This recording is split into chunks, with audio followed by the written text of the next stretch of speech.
everybody, my name is Gus. This is Myaquariuminfo. Now for this video we're going to be doing something a little bit different. We're going to be taking a look at a hybrid fish, the Flowerhorn cichlid, which is a rather large cichlid, and a Parrot Cichlid, which is a shorter, stockier cichlid. Now I've seen pictures of these online, but I've never kept them myself, so I decided to talk to somebody that has. So on Instagram I liked a photo of a Flowerhorn cichlid, and the person who shared the photo was kind enough to put me into contact with the owner, and that'd be Destiny, which I have right here with me. Destiny, can you say hi? Hi guys. Okay, so hopefully we can hear everything perfectly. Destiny, it's great to have you. I do have some quick questions for you, maybe that you can answer for us. So let's just jump right into them. My first question is, and I know this is going to be kind of tough, but the rest will be basic, so don't get overwhelmed. Despite the hybrid fish, like the Flowerhorn, in this case, the Parrot Flowerhorn being so popular amongst aquarists like yourself, mine included, what are your thoughts on the idea that the hybrid fish shouldn't be bred? There's people out there that don't think it's a good idea to crossbreed fish, mostly because of health issues. What are your thoughts actually having kept this fish? Do you think we should continue hybrids, or do you think we should kind of like take back on that? Well, I know, me personally, I absolutely love having Bub around. He definitely has his own personalities. But as for, I know with health issues down the road, I know since he is a short body, he's going to end up having a lot of health issues. So in the long run, I'd say necessarily I wouldn't condone the idea of continuing crossbreeding an already hybrid fish, essentially. Okay. But I guess everyone has their own opinion on that. Yeah, he's still very young, so he has a long way to go before he hits that stage. Yeah, because I mean, like when I hear that a lot, and you see it a lot. Like if you go on YouTube, on posts, a lot of people like really talk badly about people that keep these hybrids. But the way I think of it is like dogs, for example. There's a lot of dogs out there that are prone to health issues, like pit bulls. My favorite dog, my dream dog, is a Australian Shepherd. They're the kind of ones with the different colored eyes. They have eye issues. So should we like not breed any more dogs? I don't really think that's feasible. I mean, it's the same thing with people. Having a kid between two different people, you always run the risk of a health issue. Yeah, I guess and by this point, they've already been bred. They're already out there. So it's just if you're willing enough or not to bring it into your tank and bring it into your home and take care of it, because they're going to be made one way or the other. It's just someone has to be the one to take care of them. Yeah, totally. I think so too. I think just definitely being responsible with hybrids. I know there's like the American Kennel Association. I know we don't have that for fish, but I think if we just take it amongst ourselves and just try to be responsible, I don't really see it that much of an issue. Again, there's always going to be issues with everything. There's no ultimate fix. I think we have to look at things from the bigger perspective too. So I kind of like your input on that. So now the easier questions. Where did you get Bub from? Because I have never seen him at any store. Like, where did you get him from? Did you breed him? I'm actually from Pennsylvania. And in Pittsburgh, our bigger city that I live around, we have, it's kind of like a mom and pop shop. It's called Elmer's. Okay. They actually have a Facebook and Instagram, and I believe a Twitter, if any of you want to follow them. And they actually get Flowerhorn Parrot Cichlids. What? When I bought Bub, they had just sold one not a week before, and then they got him in. And we actually had just gone back maybe about a month ago, and they had another one in there. Really? That's so cool. They get them pretty often, but they had actually, until Bub, never seen one progress from the little dime-sized things that they were there to what he is now. So that's really cool, because I'm over here in California, and we have quite a big number of shops. And I've seen multiple Flowerhorns, but I have never seen a parrot. Like, that is so cool. Like, man, that's awesome. Are you thinking about getting any more, or you think just one is enough? When I have the room for them, yeah. I sit there and go to the shops all the time, and I look at all the pretty ones, and our fish guy always tries to send me home with, I like the battered ones, the ones that have been picked on a little bit. I love those guys. I'd love to bring them home, but it's a matter of I don't have the space for them. How many tanks do you have? I just have Bub right now. That's it? And then my boyfriend actually has a cichlid community tank that has nice. 2 Oscars, a Jack Dempsey, Nice. a Very nice. convict, and I believe that's all we have in it now. Oh, very cool. Is that his only tank? He has a little community fish tank, but as of right now, those are the 3 tanks that we take care of together. How do you only have one tank? Because like I get one, and then I get one, and then I get one, and it's like. Ugh.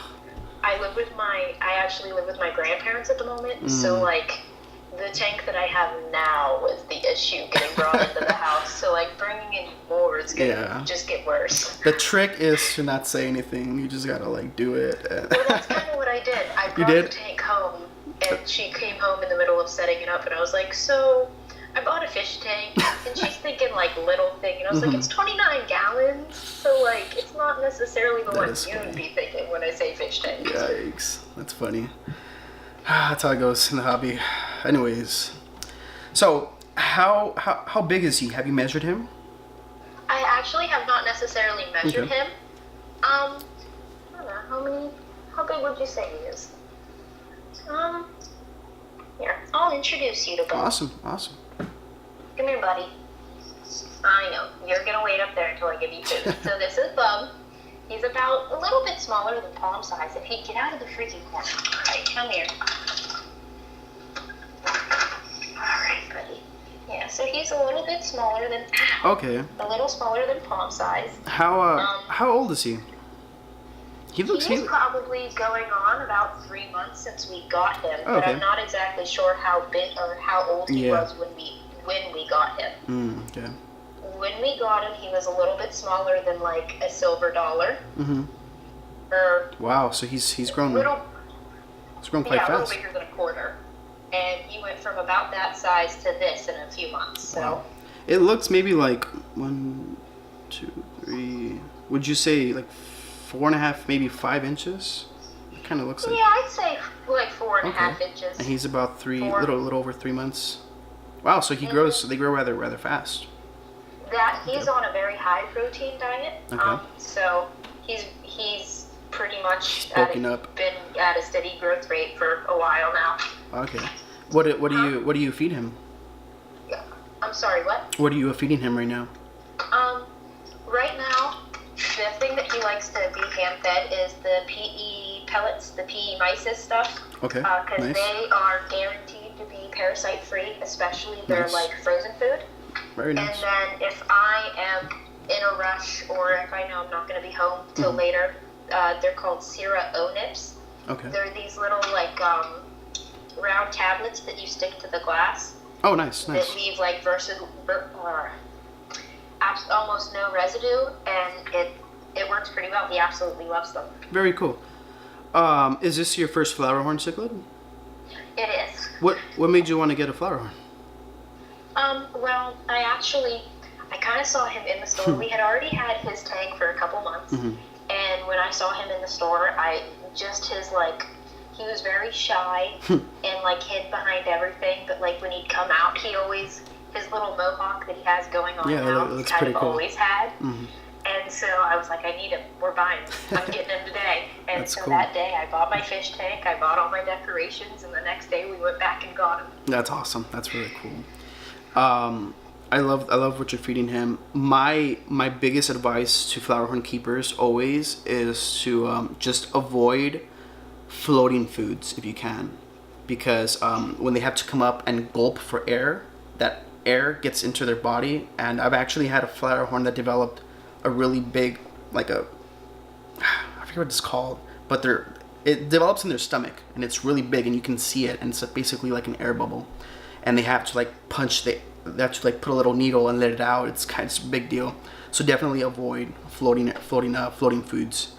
But man, he got really... I haven't given him anything that floats on the top, although he does definitely play at the top of his tank. He loves bubbles.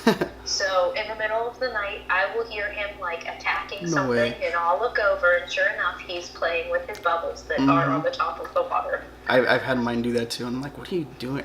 They just look up, and they're just like, I don't know what they're doing, but I just let them do their own thing. I saw that you fed him. He's not that aggressive, I'm guessing.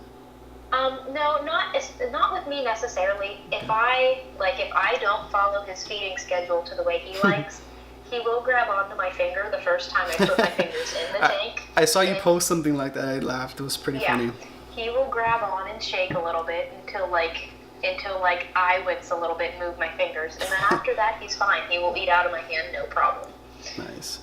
I've seen people like very rarely feed their flower horns, and they'll actually hand feed them, and I'm like, how? Because the flower horns that I've kept, I've even posted on my Instagram. You can see like the marks that I've had. Like they've actually drawn blood, and I'm just like, how is she feeding this flower horn? That is crazy.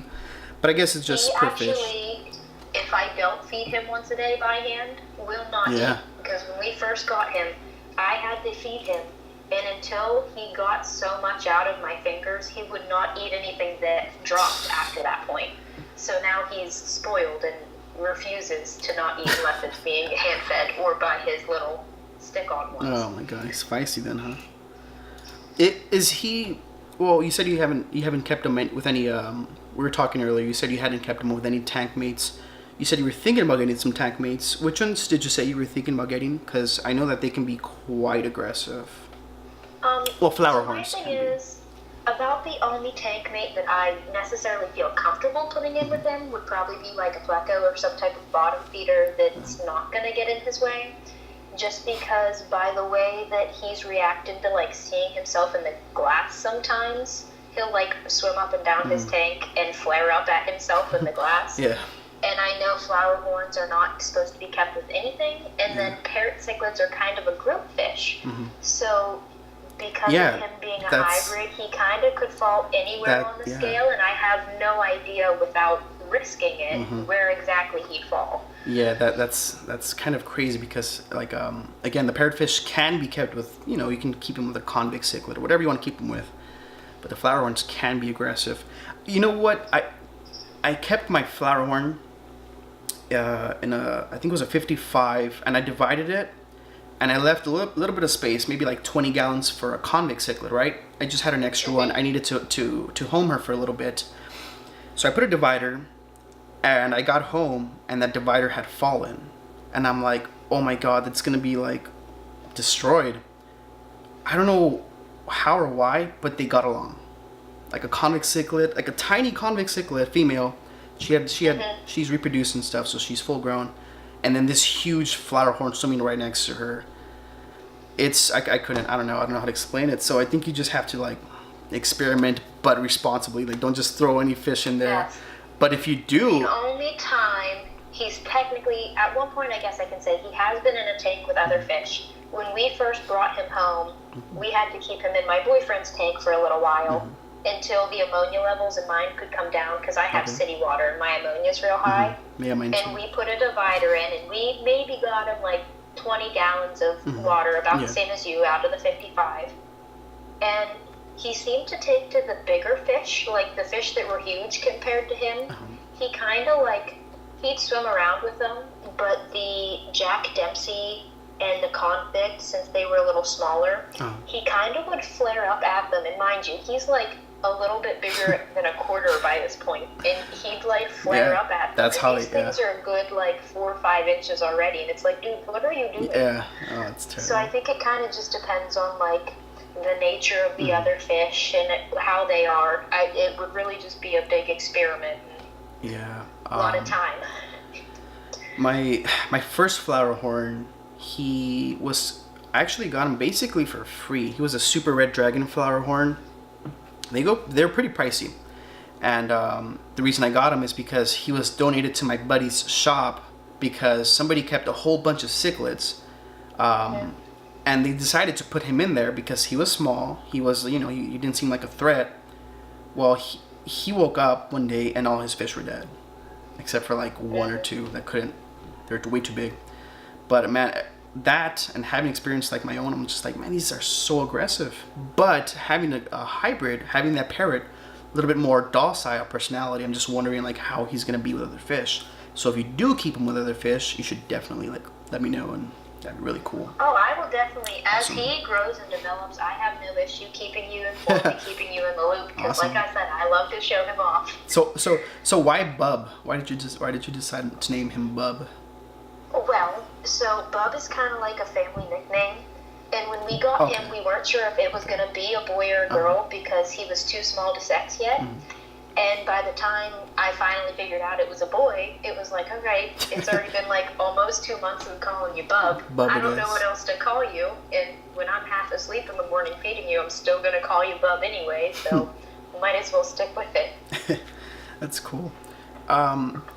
Before we get into, like, I want to ask you about, like, your water and stuff. Really quickly, do you know, since you go to that shop a lot, do you know who breeds him? Like, is it just a local breeder?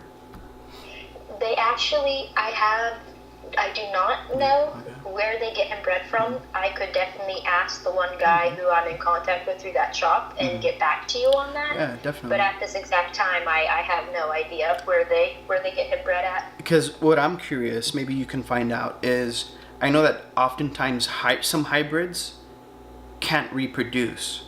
So I'm just curious as to, is he breeding like a parrot and a flowerhorn offspring that can't reproduce but they're fun to have? Or is it like, is he actually breeding a parrot and a hybrid and a flowerhorn and then another hybrid, and are they breeding? Or, you know, does that make sense? Yeah, because I especially know with the flowerhorns and parrots, it's definitely not common since like 70% of parrot cichlids are sterile. Yeah, exactly. Yeah. And flowerhorns are, most of the time, they'll kill anything they can't mate with. So exactly. It's definitely got to be like a very complicated process there. And once I figure out that answer, if he'll, inform me, I will definitely get back to you. Awesome. That'd be cool because, I mean, there's just a lot of hearsay online, and I don't get to talk to everybody, so it's actually really cool to actually talk to somebody that is keeping this fish. Do you know your water parameters, like your pH, your acidity? What temperature do you keep him at? I keep his tank between about 80 and 82. Okay. Because I started on the lower end when I first got him, not really knowing how high. And about 78, he'd sleep around the heater at night when it was on. So I kicked it up, and now it rests about between 80 and 82. Okay. And he doesn't sleep around the heater anymore, so I took that as it's warm enough. Okay. As for the pH, it's in that 7.6 to 7.8 level where most of your cichlids are kept. He's not very demanding on that end. It's kind of right where any other cichlid would be kept. He stays right along with it. Yeah, the parrots and flowerhorns are pretty hardy fish. You can kick your temperature up to 84, even 86, depending on how you want him to grow. When it comes to the flowerhorn cichlids, the warmer it is, the faster they grow. So a lot of times... I also know if you have warmer water, it can cause them to be more aggressive. Yeah, I was about to get to that too. Keeping where he is, I'm content with it, because if he got more aggressive, I might have to have a talk with Bob after we got off the phone. So. Yeah, terrible. Yeah, I know that's exactly what I was going to get to too. That you can make them grow fast. A lot of breeders, that's what they do. They just keep them in warm temperature, but you have an aggressive fish. You like very aggressive fish. That's funny. It's exactly how mine is.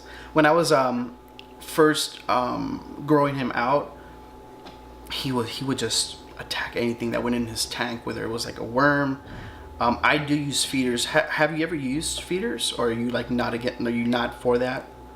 I actually just spoke with the guy who I talked to for my fish stuff, and because I wanted to make sure Bub was big enough, and he actually said he's been big enough for a while. So coming up here soon, Bub's gonna get his first live feed, so we're gonna see how that goes. I've gone to literally just like Walmart, and I'll just pick up like some worms for fishing, as long as they don't have any added like chemicals or anything like that to attract fish. As long as they don't have any of that, typically it's no problem. Worms are pretty cool feeders. It gets them started. But when it comes to feeders, I only feed feeders that I breed, and that's something that I would definitely like advise, because you never know what like people are selling out there. So yeah, I'll get like guppies or something, because they breed so fast, and they're like 10 for $1 at my LFS. So I just get a whole bunch. They start breeding, and I have a lot. But I know that it is very controversial, so maybe Yeah, no, I have no, because you got to think they're a predatory fish, and the ones that have been let out to the wild, they do feed on other fish. So all I'm doing is giving him the most real experience he can have being stuck in a tank. I mean, I eat meat, so I don't see why my fish can't. Yeah. It's tough. It's really tough because there's a lot of people out there that they just look at it from one perspective, like, oh, that's so, like, why would you do that? But you have to think about it, like, okay, the flakes that you're feeding, the granules that you're feeding, what is that? That is fish that's just grinded up, alive, and it's just dried up, and that's your dried food. So, I mean, I think we just have to be as responsible as we can. So, yeah, it's good that you. Sounds like you're taking really good care of him, a bub. He looks great. I'm trying. I definitely put the. Can't get the word. The time and energy into researching this before I got him, because I wanted to make sure that I knew what I was doing, because cichlids are definitely not a beginner fish. Yeah, they can be a handful. Do you have any plans to do like any themes for your tank, or are you just gonna leave it? I saw like you had like a little statue and stuff. Yeah, right now I originally didn't necessarily have a theme. It was just kind of like world culture, because I had like a Buddha head in there, cool. Hindu statue.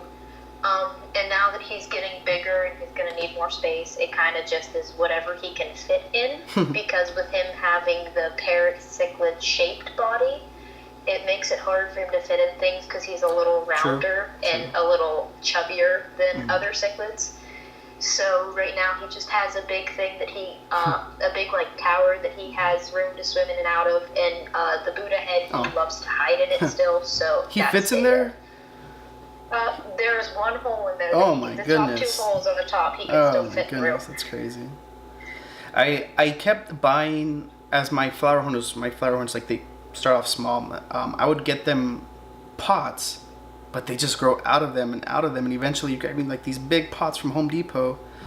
So it just gets crazy. But no. He had a pot beforehand. It was like a little ornamental one. It grew out of it. But he wouldn't swim through the hole that he could fit in. He was danged and determined to fit through the small one. Hole he couldn't. Yes. Wow. Terrible. So we had to take that out because he was too busy trying to get himself stuck in the hole he couldn't fit through. That's funny. Well, Destiny, great talk. I really appreciate you taking the time to shed some light on this fish, and maybe we can hear from you in the future and get an update. Yeah, that sounds great. Awesome. Well, that's a brief update on the Flowerhorn and Parrot hybrid cichlid. We'll definitely get an update from Destiny in the future. If you have any questions, comments, you know what to do. My name is Gus. Very much thankful to Destiny again, and we'll see you in the next video.